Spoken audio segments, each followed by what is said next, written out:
हर्षित landmark, सपनों का घर जैसा आप चाहते हैं हम बनाते हैं। 1, 2 एवं 3 BHK ready position flat. Call 9827321321।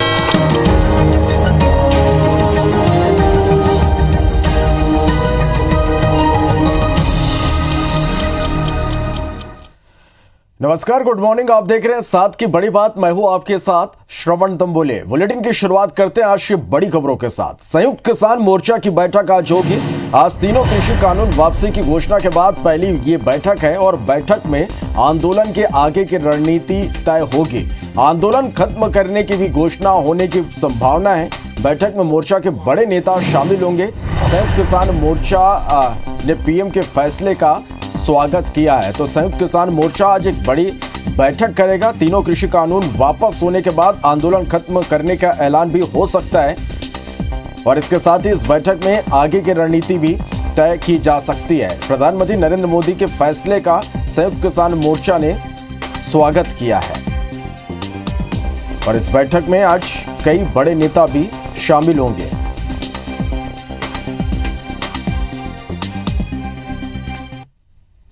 चलिए खबर रायपुर से। आज किसान विजय दिवस कांग्रेस मनाएगी। कृषि कानून वापस लेने पर देश भर में कार्यक्रम होगा। दिवंगत किसानों के लिए कैंडल मार्च निकालेंगे। किसान विजय रैली और किसान विजय सभा का भी आयोजन किया जाएगा। तो आज किसान विजय दिवस कांग्रेस मनाएगी। कृषि कानून वापस लेने पर देश भर में आज कार्यक्रम होगा।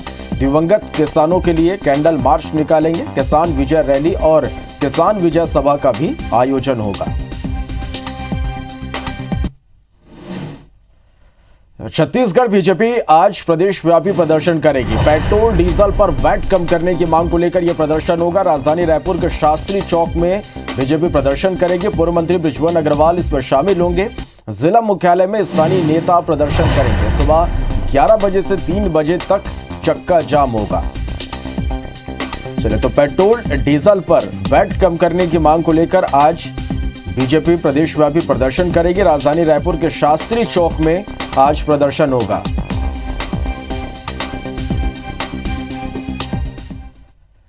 बढ़ते आगे, स्वच्छता के क्षेत्र में छत्तीसगढ़ को सम्मान मिलेगा। दिल्ली से खबर। सीएम भूपेश बघेल राष्ट्रपति के हाथों स्वच्छता पुरस्कार लेंगे। दिल्ली में आज स्वच्छ अमृत महोत्सव में यह अवार्ड दिया जाएगा। आजादी की 75वीं वर्षगांठ पर आयोजन होगा। सीएम भूपेश बघेल कल देर शाम दिल्ली रवाना हुए हैं।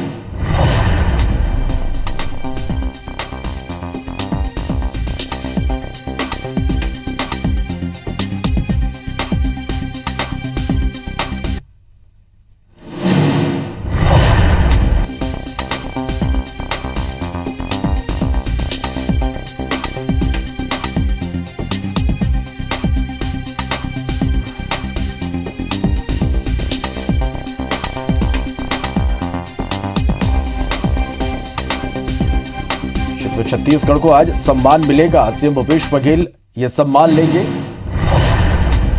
चलिए, और इसके अलावा आज छत्तीसगढ़ में खबरों में क्या कुछ खास रहेगा, यह जानने के लिए सीधा रायपुर का रुख करते हैं। हमारे सहयोगी प्रिया पांडे हमारे साथ इस वक्त लाइव जुड़ गए हैं। प्रिया, आज दिन भर खबरों की हम बात करें, छत्तीसगढ़ में आज खबरों में क्या कुछ खास देखने को मिलेगा?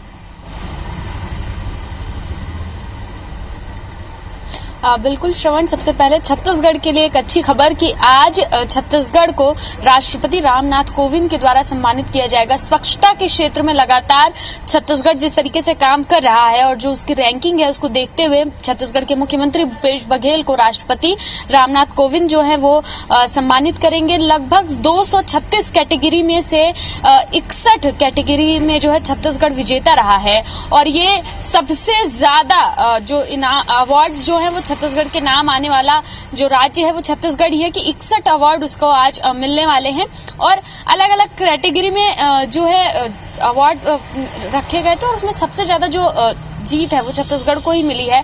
आज राष्ट्रपति रामनाथ कोविंद जो है मुख्यमंत्री भूपेश बघेल को सम्मानित करेंगे। इसके अलावा प्रदेश में लगातार विपक्ष की ओर से पेट्रोल डीजल के दामों में वैट कम करने को लेकर माहौल तैयार किया जा रहा है और लगातार इसको लेकर बीजेपी जो है प्रदर्शन कर रही है। उसी क्रम में आज भी पूरे प्रदेश भर में बीजेपी जो है वो प्रदर्शन करने वाली है। शास्त्री बाजार में जो है पूर्व कृषि मंत्री बृजमोहन अग्रवाल वो रहेंगे और उनके साथ वहां पर चक्का जाम किया जाएगा और राज्य सरकार से ये मांग की जाएगी कि जब केंद्र सरकार ने एक्साइज ड्यूटी अपनी घटा दी है तो राज्य सरकार भी एक्साइज ड्यूटी घटाए। लगातार विपक्ष ये कह रहा है कि राज्य सरकार सिर्फ ये कह रहा है कि दाम कम होंगे, लेकिन कितने कम होंगे, कब तक कम होंगे, इस पर कोई बात नहीं की जा रही है। जबकि केंद्र सरकार ने लगभग 15 दिन पहले ही वेट जो है वो एक्साइज ड्यूटी जो है वो घटा दी है, पेट्रोल की 5 रुपए और डीजल की 10 रुपए। तो अब ये समय है कि राज्य सरकार जो लगातार हमला बोल रही थी वो अब फैसला ले और जल्द से जल्द जो वेट है वो घटाए जाए। इन तमाम चीजों को लेकर आज प्रदेश भर में बीजेपी जो है प्रदर्शन करने वाली है। सभी जिला मुख्यालयों पर प्रदर्शन जो है स्थानीय स्तर के नेता करेंगे। पूर्व कृषि मंत्री जो है बृजमोहन अग्रवाल वो शास्त्री बाजार में मौजूद रहेंगे और वो वहां पर प्रदर्शन जो है करने वाले हैं। तो ये तमाम अपडेट्स हैं श्रवण आज दिन भर। निश्चित रूप से प्रिया, और इन खबरों से जुड़े हर एक अपडेट लगातार हम दर्शकों तक पहुंचाते रहेंगे। बहुत शुक्रिया प्रिया इस पूरी जानकारी के लिए। चलिए बढ़ते आगे। खंडवा के हनुवंतिया में जल महोत्सव का आज आगाज होगा। सीएम शिवराज सिंह चौहान आगाज करेंगे। जल महोत्सव के 6वें संस्करण की शुरुआत आज से होगी। 20 जनवरी 2022 तक ये महोत्सव चलेगा। कोरोना प्रोटोकॉल का पालन यहां करना होगा और महोत्सव के दौरान लग्जरी रिगल सीरीज बोट आकर्षण का केंद्र रहेंगे। 40 फीट हाई रोप स्विंग और जिप साइकिल भी आकर्षण के मुख्य केंद्र यहां पर बने रहेंगे। तो खंडवा के हनुवंतिया में जल महोत्सव का आगाज आज होगा। सीएम शिवराज सिंह चौहान आज आगाज करेंगे। जल महोत्सव के 6वें संस्करण की शुरुआत आज से होगी और 20 जनवरी 2022 तक ये महोत्सव चलेगा। कोरोना प्रोटोकॉल का यहाँ पालन करना होगा और इस महोत्सव के दौरान लग्जरी रीगल सीरीज बोट आकर्षण का केंद्र रहेंगे। तो वहीं 40 फीट हाई रोप स्विंग और जीप साइकिल भी आकर्षण के मुख्य केंद्र बने रहेंगे।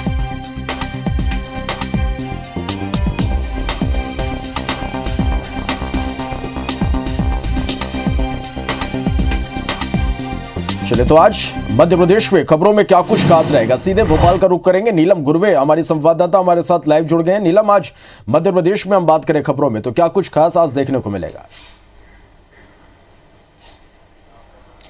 जी श्रवण, मध्य प्रदेश की अगर हम बड़ी खबरों की बात करें तो आज से जल महोत्सव शुरू होने जा रहा है। पर्यटन के नज़रिए से मध्य प्रदेश पर्यटन के लिए ये बहुत बड़ा जल महोत्सव होता है और इस बार पहली बार है कि इस महोत्सव को 3 महीने के लिए बढ़ा दिया गया है। अब तक इसकी समय सीमा 2 महीने के आसपास रहती थी, पर अब इसे जनवरी तक जो है नवंबर, दिसंबर, जनवरी, ये 3 महीने चलेगा। और आज दोपहर 3:20 पर मुख्यमंत्री शिवराज सिंह चौहान इस जल महोत्सव का शुभारंभ करेंगे। हनुवंतिया टापुन जो एक मैन मेड आइलैंड है, पर्यटन की दृष्टि से बहुत महत्वपूर्ण माना जाता है और करीब 6 साल से ये जल महोत्सव जो आयोजित किया जा रहा है और काफी अच्छा रिस्पांस जो है पर्यटकों का देखने को मिलता है। अगर हम इस जल महोत्सव की खासियत की बात करें तो कई एडवेंचरस गेम्स यहाँ पर होते हैं, कई तरह की एडवेंचरस गतिविधियाँ होती है और यही जो है पर्यटकों को लुभाते हैं। और कोरोना काल में जो नुकसान पर्यटन विभाग को उठाना पड़ा था उसको कम करने के लिए ये जल महोत्सव इस बार 3 महीने के लिए आयोजित किया जा रहा है ताकि ज़्यादा से ज़्यादा लोग यहाँ पर आए जो और हनुवंतिया जो जल टापू है उसके पर्यटन का अच्छे से मज़ा ले सके, अच्छे से उसका लुत्फ उठा सके। तो इसका जो शुभारंभ आज मुख्यमंत्री करने जा रहे हैं। श्रवण, निश्चित रूप से यहाँ पर यह आकर्षण के केंद्र यहाँ पर रहेंगे। कितने बजे सीएम यहाँ पर पहुंचेंगे और कितने बजे उद्घाटन होगा?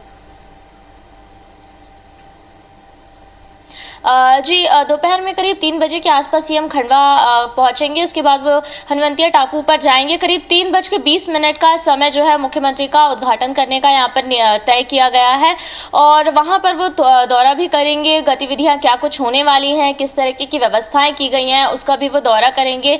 ये देखा जाएगा कि पर्यटकों के लिए और साथ ही साथ कोरोना प्रोटोकॉल के लिए किस तरीके की व्यवस्थाएं वहाँ पर की गई है।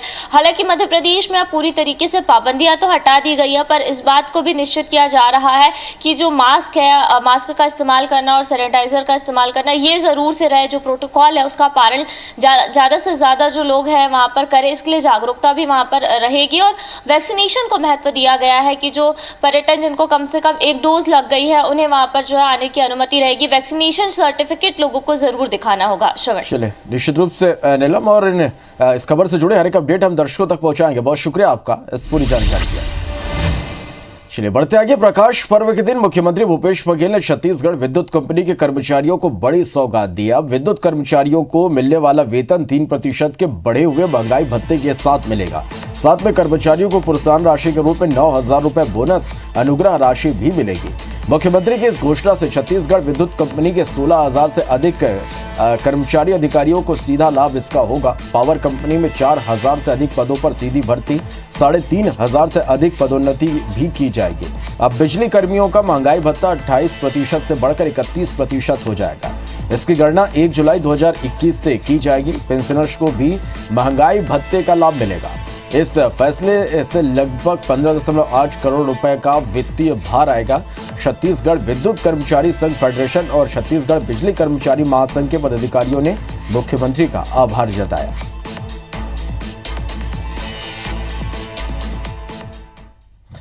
संघ प्रमुख मोहन भागवत मुंगेली के मतकुदेव पहुंचे। यहाँ आरएसएस के घोष शिविर में संघ प्रमुख ने शिरकत की। इस दौरान मोहन भागवत धर्मांतरण को लेकर जमकर बरसे। संघ प्रमुख ने अलग अलग उदाहरणों के साथ मतांतरण करने वालों को चेतावनी देते हुए हिंदुओं से संगठित होने की अपील की। संघ प्रमुख ने मंच को संबोधित करते हुए कहा कि पूर्णिमा और गुरु नानक देव की जयंती का आज पवित्र दिन है। ऐसे में उन्हें हरिहर केदार मतकुट क्षेत्र में आयोजित घोष शिविर में आने का मौका मिला है। हम संपूर्ण दुनिया को अपने कुटुंब मानने वाले लोग हैं। हम धर्मांतरण नहीं सिखाते और न ही हमें किसी को बदलने की आवश्यकता है, लेकिन हम हमारे लोगों को किसी को बदलने भी नहीं देने वाले हैं। इसके लिए हमें संगठित होकर धर्म की रक्षा करनी होगी। संघ प्रमुख ने कहा कि घोष के सुर की तरह हमारे देश का भी एक सुर है। कोई देश के सुर को बिगाड़ने की कोशिश करता है तो देश का ताल संविधान उस सुर को ठीक करने का काम करता है। पूर्व सीएम रमन सिंह, नेता प्रतिपक्ष धर्मलाल कौशिक, सांसद अरुण साव सहित क्षेत्रीय विधायक और पार्टी पदाधिकारियों ने भी संघ प्रमुख से मुलाकात कर क्षेत्रीय गतिविधियों की जानकारी दी।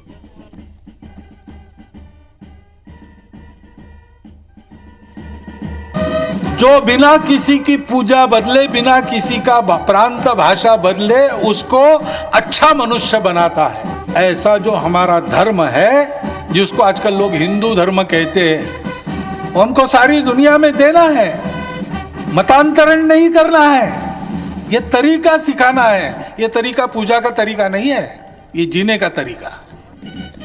शिवराज सरकार साल 2023 तक भोपाल में मेट्रो चलाने की तैयारी में। इसके लिए सीएम शिवराज ने भूमि पूजन किया। मेट्रो प्रोजेक्ट का पहला रूट एम्स से सुभाष नगर के बीच होगा, जिसकी लागत 426.67 करोड़ रुपए होगी और इस बीच 8 स्टेशन बनाए जाएंगे। 8 में से 2 स्टेशन पर इंटरनेशनल लेवल की सुविधाएं होंगी। सीएम शिवराज ने कहा कि साल 2023 तक भोपाल में मेट्रो दौड़ेगी, वहीं 7,000 लोगों को रोजगार भी मिलेगा। भूमि पूजन के कार्यक्रमों के दौरान नगरीय प्रशासन मंत्री भूपेंद्र सिंह, विश्वास सारंग, विधायक रामेश्वर शर्मा, कृष्णा गौड़, बीजेपी जिला अध्यक्ष सुमित पचौरी भी मौजूद थे।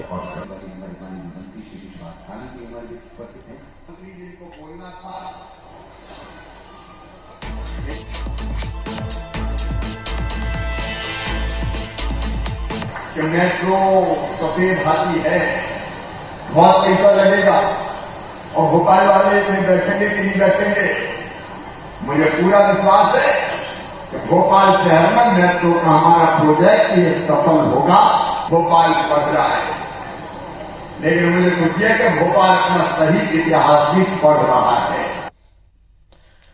मध्य प्रदेश के अस्पतालों में आग लगने की घटनाओं से बच्चों की मौत के मामले में जबलपुर हाईकोर्ट में एक नई याचिका दायर की गई। इस याचिका में जिम्मेदार अधिकारियों और कर्मचारियों पर एफआईआर दर्ज करने की मांग की गई है। याचिका में हाल ही में हुए हमीदिया अग्निकांड के अलावा प्रदेश भर में अस्पतालों में हुए अग्निकांड का ब्यौरा दिया गया है, जिनमें दोषियों पर कोई सख्त कार्रवाई नहीं की गई। वहीं 2014 से 2021 तक प्रदेश के अस्पतालों में अग्निकांडों की जानकारी दी गई है। इस दौरान सतना जिला अस्पताल, जबलपुर मेडिकल हॉस्पिटल और भोपाल के हमीदिया हॉस्पिटल में आग लगने की घटनाओं में कई मासूमों की मौत हुई, लेकिन दोषियों पर कोई कड़ी कार्रवाई नहीं हुई।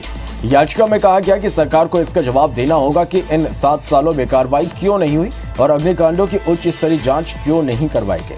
हाईकोर्ट में दायर इस याचिका पर अगले हफ्ते सुनवाई हो सकती है।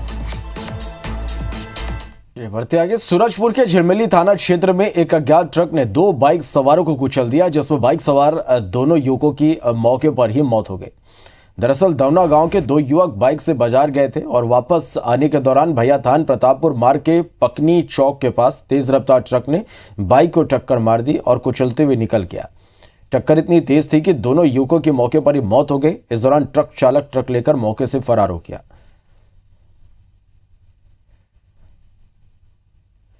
इधर खबर भोपाल से, जहां घर लौट रहा आरक्षक सड़क हादसे में घायल हो गया। सड़क किनारे ट्रॉली में आरक्षक की बाइक घुस गई। फेज स्टेडियम के पास यह हादसा हुआ है। आरक्षक की हालत नाजुक बनी हुई है। आरक्षक रमेश वर्मा ड्यूटी कर घर लौट रहा था। रातीबड़ थाने में आरक्षक पदस्थ है। तो भोपाल से बड़ी खबर, घर लौट रहा आरक्षक सड़क हादसे में घायल हो गया। सड़क किनारे ट्रॉली में आरक्षक की बाइक घुस गई और फेज स्टेडियम के पास यह हादसा हुआ है। आरक्षक की हालत नाजुक बनी हुई है। आरक्षक रमेश वर्मा ड्यूटी कर घर लौट रहा था। रातीबड़ थाने में पदस्थ है आरक्षक।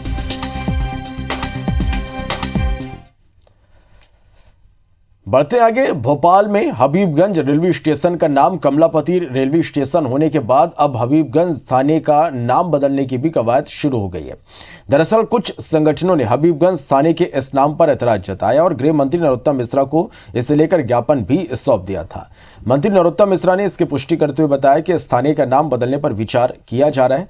पुलिस सूत्रों की माने तो सरकार ने अधिकारियों से हबीबगंज थाने का नाम बदलने को लेकर सुझाव और प्रस्ताव मांगा है, जिस पर थाने का नाम विट्ठल मार्केट और कमलापति सुझाए गए हैं। विट्ठल मार्केट इसलिए क्योंकि थाना क्षेत्र में यह नाम प्रचलित है, लिहाजा विट्ठल थाना नाम पर मुहर लग सकती है।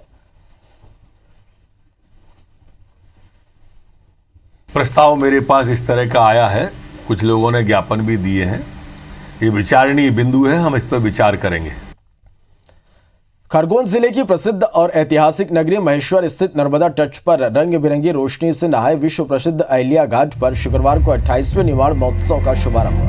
संस्कृति मंत्री सुश्री उषा ठाकुर ने नर्मदा तट पर मां नर्मदा के पूजन अर्चन और कांकड़ आरती के बाद 3 दिन तक चलने वाले निर्माण उत्सव की शुरुआत की। महेश्वर के विश्व प्रसिद्ध अहिल्या घाट पर हर साल आयोजित होने वाले निर्माण उत्सव की प्रदेश में अपनी एक अलग पहचान बन चुकी है। 3 दिनों तक चलने वाले इस आयोजन में न सिर्फ मध्य प्रदेश की बल्कि दूसरे प्रदेशों की पारंपरिक और सांस्कृतिक कलाओं की भी छटा बिखरती है। कार्यक्रम के पहले दिन खरगोन जिले के बड़वा के कलाकार संजय महाजन और उनके दल ने दुर्गा नृत्य, नाटिका, निमाड़ की प्रसिद्ध गणगौर नृत्य और कथक नृत्य की शानदार प्रस्तुति दी है।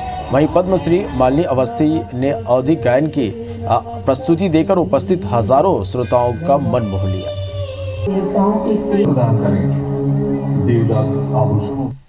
कई बार होता है कि हम राष्ट्रीय अंतर्राष्ट्रीय पुरस्कार तो दे देते हैं, पर हमारा स्थानीय कलाकार हमेशा उपेक्षित और वंचित रह जाता है, इसलिए इसको निमाड़ पे ज़्यादा केंद्रित किया हुआ है। बाकी ऐसे कई कार्यक्रम हैं, कई योजनाएं हैं, कई पुरस्कार हैं जो हम राष्ट्रीय और अंतर्राष्ट्रीय स्तर पर भी देते हैं। निमाड़ बहुत ही प्रसिद्ध कलाकार होते हैं और निमाड़ की संस्कृति, निमाड़ की माटी की संस्कृति और निमाड़ की कला और संस्कृति का इतिहास है, उसकी झलक देखने को मिलती है। ये सम्मान है देवी अहिल्याबाई, उनका मैं हृदय से बहुत सम्मान करती हूँ, क्योंकि वो एक ऐसी महिला थी, वो ऐसी एक व्यक्तित्व थी जो महारानी थी, लेकिन उनका सबसे बड़ा योगदान समाज और संस्कृति और देश के लिए था। इंतजार ही करते हैं कि कब महेश्वर में ये निमाड़ उत्सव हो। आप देख सकते हैं जैसे यहाँ पे महेश्वर किला पे कितना सुंदर सजावट की है, बहुत सारे लोग आते हैं, सबको बहुत ज़्यादा उत्साह रहता है। कोरबा की सृष्टि रानी के इलाज के लिए एसएसएल प्रबंधन ने 16 करोड़ रुपए की राशि जारी कर दी। एसएसएल दीपिका परियोजना के महाप्रबंधक शशांक कुमार देवांगन ने सृष्टि रानी के पति सतीश कुमार को 16 करोड़ रुपए का चेक प्रदान किया। दरअसल एसएसएल के दीपिका कोयला क्षेत्र में कार्यरत कर्मचारी सतीश कुमार रवि की 2 साल की बेटी सृष्टि रानी स्पाइनल मस्कुलर एट्रोफी नाम की एक बेहद ही दुर्लभ बीमारी से पीड़ित है, जिसमें स्पाइनल कार्ड और ब्रेन स्टेम में नर्व सेल की कमी से मांसपेशियों सही तरीके से काम नहीं कर पाती।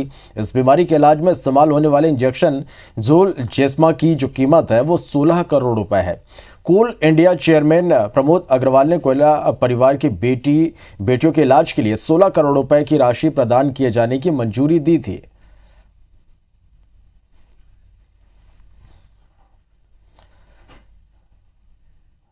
चलिए, तो इसी के साथ फिलहाल इस बुलेटिन में इतना ही। आगे देखेंगे हमर बानी हमर गोट। नमस्कार।